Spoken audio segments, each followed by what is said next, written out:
நள்ளிரவிலிருந்து விட்டு விட்டு மழை பெய்து வரக்கூடிய சூழலில் 13 மாவட்டங்களில் இருக்கக்கூடிய பள்ளிகளுக்கு விடுமுறை வழங்கி மாவட்ட நிர்வாகங்கள் உத்தரவை பிறப்பித்திருக்கிறது. சென்னை, புதுக்கோட்டை ஆகிய இந்த 2 மாவட்டங்கள்ல மட்டும் பள்ளிகளுக்கு விடுமுறை, கல்லூரிகள் வழக்கம்போல் இயங்கும் என சொல்லப்பட்டிருக்கிறது. செங்கல்பட்டு, திருவள்ளூர், கடலூர், விழுப்புரம், காஞ்சிபுரம் ஆகிய மாவட்டங்கள்ல பள்ளி கல்லூரிகளுக்கு விடுமுறை வழங்கப்பட்டிருக்கிறது. ராணிப்பேட்டை, கள்ளக்குறிச்சி, மயிலாடுதுறை, திருவாரூர், தஞ்சாவூர், சிவகங்கை ஆகிய மாவட்டங்களிலும் பள்ளி கல்லூரிகளுக்கான விடுமுறை வழங்கப்பட்டிருக்கிறது. ஏற்கனவே சொன்னது போல சென்னை, புதுக்கோட்டையில் பள்ளிகளுக்கு மட்டும்தான் இன்று விடுமுறை, கல்லூரிகள் வழக்கம் போல இயங்கும் என சொல்லப்பட்டிருக்கிறது. காஞ்சிபுரம் மாவட்டத்தில் இன்று சற்று முன் அந்த அறிவிப்பு என்பது வெளியாகி இருந்தது. நேற்று நள்ளிரவில் இருந்து இந்த கடலூர் பகுதியில் அதிக அளவிலான மழை பதிவானதால் நேற்று இரவு கடலூர் மாவட்டத்தில் பள்ளி கல்லூரிகளுக்கான விடுமுறை என்பதும் வழங்கப்பட்டிருந்தது. அதே போல செங்கல்பட்டு, திருவள்ளூர் ஆகிய பகுதிகளில் நள்ளிரவில் மழை தொடங்கி இருக்கிறது. அதன் காரணமாக அவர்களும் அந்த மாவட்ட ஆட்சியர்களும் பள்ளி கல்லூரிகளுக்கான விடுமுறை அறிவித்திருந்தார்கள்.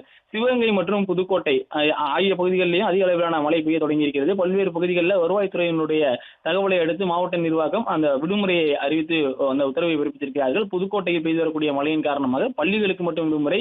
சிவகங்கை மாவட்டத்தை பொறுத்த வரைக்கும் அங்கு பல்வேறு பகுதிகளில் மழை விடாமல் பெய்து கொண்டிருப்பதன் காரணமாக பள்ளி மற்றும் கல்லூரிகளுக்கு சிவகங்கை மாவட்டத்தில் விடுமுறை வழங்கப்பட்டிருக்கிறது.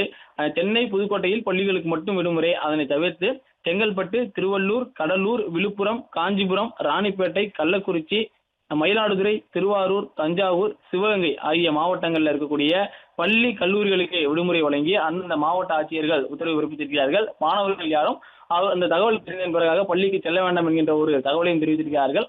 அதிக அளவிலான மழை பெய்யக்கூடிய பகுதியில் இருக்கக்கூடிய மாணவர்கள் பள்ளிக்கு செல்வதே முன்பாகவே தகவலை கேட்டு தெரிந்து கொண்டு அதன் பிறகாக செல்ல வேண்டும் என்கின்ற ஒரு தகவலும் தெரிவிக்கப்பட்டிருக்கிறது.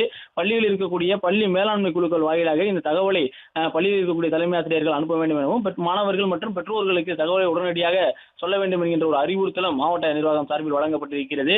தமிழகத்தில் வடகிழக்கு பருவமழை தீவிரமடைந்து வரக்கூடிய நிலையில் 13 மாவட்டங்களில் பள்ளி மற்றும் கல்லூரிகளுக்கான விடுமுறைகளை அறிவித்து அந்தந்த மாவட்ட ஆட்சியர்கள் உத்தரவை பிறப்பித்திருக்கிறார்கள்.